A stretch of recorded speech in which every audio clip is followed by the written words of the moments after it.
Welcome to the See It Now podcast, a 15-minute review of a movie near you. My name is Michael DeMinico. I'm a filmmaker and former film teacher. And I'm Don Gibson. I'm a current film teacher and the odd screenplay yet to be produced. We do a 15-minute movie review podcast that is of a movie that's going to be screening in New York City or the kind of surrounding area. What movie, Don, are we doing today? We are going to talk about Killers of the Flower Moon, the newest Martin Scorsese film. Saint Stephen with a rose, in and out of the garden he goes. Country garden in the wind and the rain. It's a film about the Osage people taking place in the early 20th century. And they were fortunate enough to have an awful lot of black gold in their land, oil. And it meant a lot of money came into their land. But of course, it meant a lot of people wanting the money came to the land, mostly white people, of course, and white men. And they came in essentially undercutting and destroying their culture as horribly as they possibly could, not surprisingly. So it's a story essentially of a family of women and the men that basically come in and try to take everything that they have. I would have to say right off the bat, people are going to scoff at this 3 hour and 26 minutes. I was fully in the entire time. Give me 4 hours and 26 minutes. I will take Lily Gladstone, Robert De Niro, Leonardo DiCaprio, Martin Scorsese. Give me 6 hours of that fun. 6 hours, you're crazy.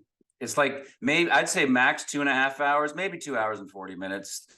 40 minutes should have been knocked out of this film, and that's a lot of De Niro and DiCaprio just remove a lot of their long-winded scenes. I just can't get there with that, Don. I actually I love, the ending did seem a little long at times, but I was totally into it. Go ahead. Given that there's a lot of good parts in the film, I accept that. But I'm a teacher, and I took a group of students, 17, 18-year-olds. And half of them were asleep when we left. And so they didn't even see the beauty. There was a couple of great shots in the end.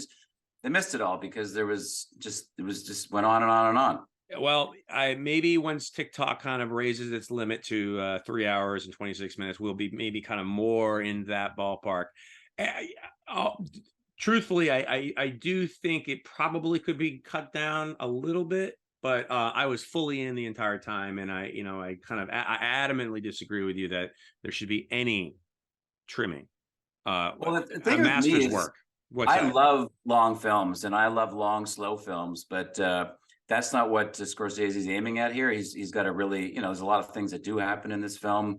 I don't have a problem with really long scenes that you're just like, what's happening, and you're lost. But those movies generally aren't that marketable. And I don't think Scorsese definitely wants this film to be a marketable, highly viewed film. Speaking of marketable, the cast was absolutely fantastic. I mean, I thought the performances across the board, pretty much across the board, were just absolutely some of the best performances I'd seen this year. I thought De Niro's bad guy was great. DiCaprio's guy was great. Lily Gladstone will win. I predict you now will win the Oscar. And I thought she was just kind of a stunning portrayal of Molly. I think she was both good in the beginning of the film, and as she sort of gets ill throughout the film. Not a spoiler, really. And I thought her portrayal of a sick person was fantastic, and she just really, really kind of dominated the screen and held her own with DiCaprio and De Niro. I totally agree. I think I love her lack of emotion at times. Like there's herself and a few sisters and a mother, and the other characters were quite emotional. She has this complete lack of over the top emotion. And there's a lot of really difficult things that happen in her life, losing her sisters and her husband not being a bit of total jerk to her. Her reactions are so understated and beautiful. I think she's pretty well guaranteed to win the Oscar, and the reason is sadly that she's Native American, and that's what everyone's going to start talking about. But I generally think she's an excellent actress, and she nailed the role incredibly well. Speaking of the Osage, which is the sort of Native American group that is within the movie and who have the sort of upper hand with the black gold, as you were talking about earlier. I think Scorsese really kind of breaks some grounds, believe it or not, and unfortunately, actually, that this is one of the first movies about Native Americans that don't really put the white man at the center of it. I mean, it's close. I mean, DiCaprio and De Niro are really prominent, but this is about this movie is about the Osage people. And if you look at the last three biggest Native American movies in the United States that to come out, Little Bighorn, Dances with Wolves, and Last of the Mohicans, all three were centered around a white man, Little Big Man. a little big man. And Scorsese, I think, does a great job of portraying authenticity. I read an article from an Osage person saying that the funeral, the wedding, and many of the meetings were really authentic, and everyone was speaking Osage. There was no other language being spoken in the film. I mean, obviously outside English, but it wasn't just some random Native American language. I thought for an 80-year-old director to be doing that type of thing, I thought I was really impressed with the level of authenticity within the film. I agree. I mean, it's a really interesting exploration of the Osage culture, and you know, they, as I said, they were lucky enough. They essentially, that it's in Oklahoma, and historically they were basically pushed off with what the white people thought was the worst land. They just thought, let's give them this land, and you know, they didn't understand oil at the time, and so they were lucky to be in a place and they had the ownership rights. So the context of the film of, you know, being white people, you know, destroying native cultures is profoundly effective in the film, and that's my problem. My main problem with the film is there's too much DiCaprio and De Niro. I don't think they play their characters badly, but I would really rather heard a lot more from, you know, the sisters, the mother, and more from their culture. And there's many other secondary characters that are all Osage, and they're just sort of side, and basically De Niro and DiCaprio in almost every scene. I hear that. I do feel the pushback on that. I do feel that The Irishman was even more male centric, which is, of course, it really was. And I do think as a 80-year-old man, I do believe this is a pivot for him, despite the fact that you believe that it should be more focused on Lily Gladstone. I mean, I do think that there is some truth to that, but I think as for So that's the story. well, I'll tell you what the story was. Tell me.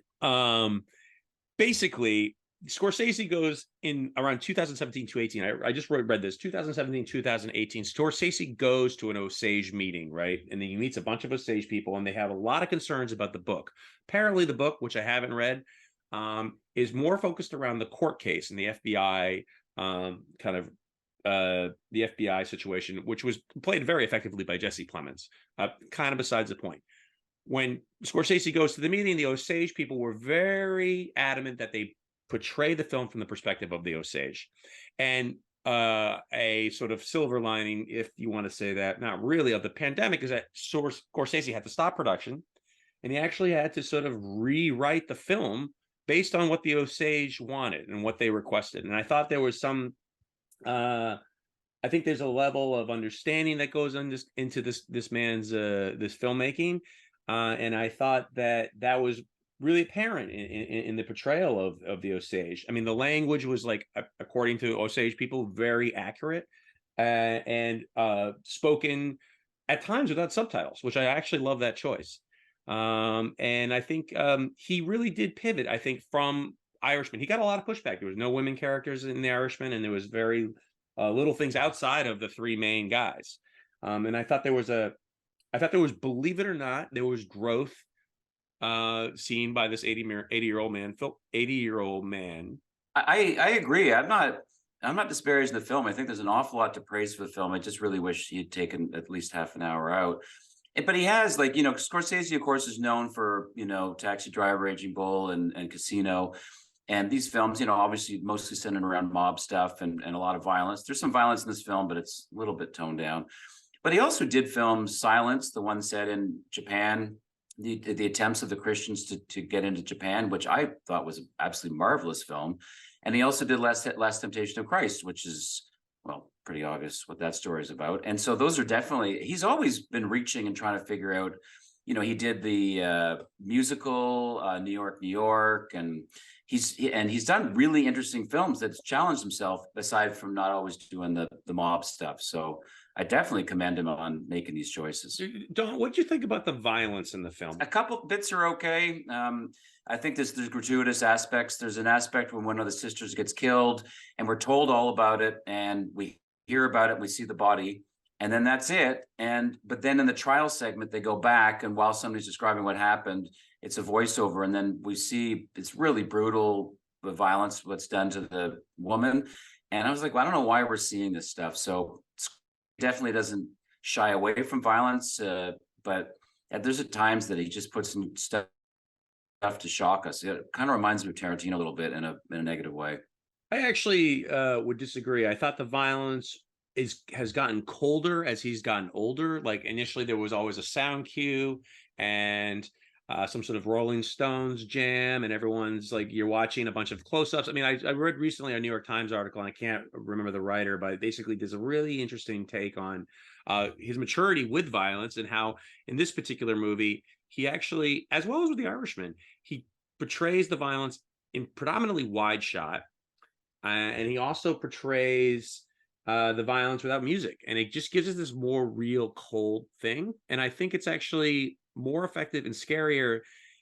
The article goes on to make a connection that Scorsese actually is kind of dealing with his own mortality, which is an interesting kind of take. So the violence to me is more real, colder, but for the Scorsese fan, probably less fun, if you want to say that. See, like for me, the portrayal of violence, when you look at a film that's, if you have a film that's got violence in it, then you got to deal with it. And that's obviously in this film. But yeah, I look at a film like No Country for Old Men, which has some really graphic, violent scenes in it. But that's the story, and they're there because it's part of the story. I do think that there's scenes that he didn't have to, like there's a scene where somebody gets blown up in their house, and it's violent. We actually see a bit of the body and stuff. But then there's a scene where they're walking along, and part of the hand is underneath the board, and we kind of look at this hand, and I thought it was just gratuitous. I'm like, why do I have to see this gross? It's just like, oh, gross. And it didn't really serve moving the narrative forward. So I know, but he loves that stuff. So, well, another thing I absolutely really love about the film is the soundtrack. It's really beautiful and melodic, and it sets a beautiful atmosphere. It's haunting, and it's also from a Native American artist, Robbie Robertson. He was in the band, and he just died in August. He's done many collaborations with Scorsese, and the music is all his. And the fact that he's an accomplished musician is something, but the fact that he does have roots, he's not Osage, he's from Ontario in Canada, but his connection to the film, thematically is quite profound. Don, what's your top 5 Scorsese movies?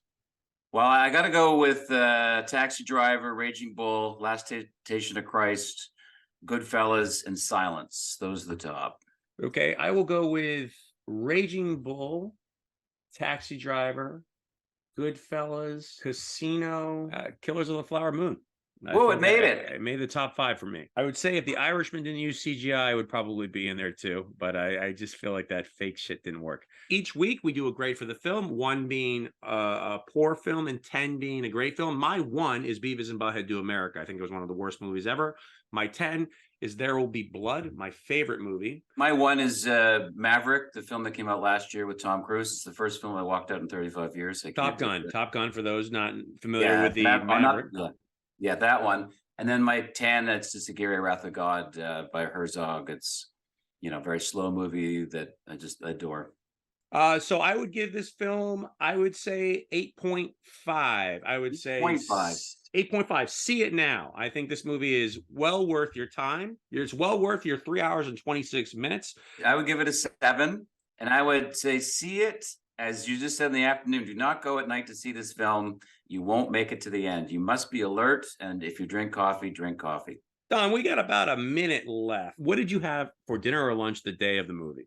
Well, we had to race down. As I said, we saw it in the theater. I live up in Pleasantville. We went to the Jacob Burns Theater to see it.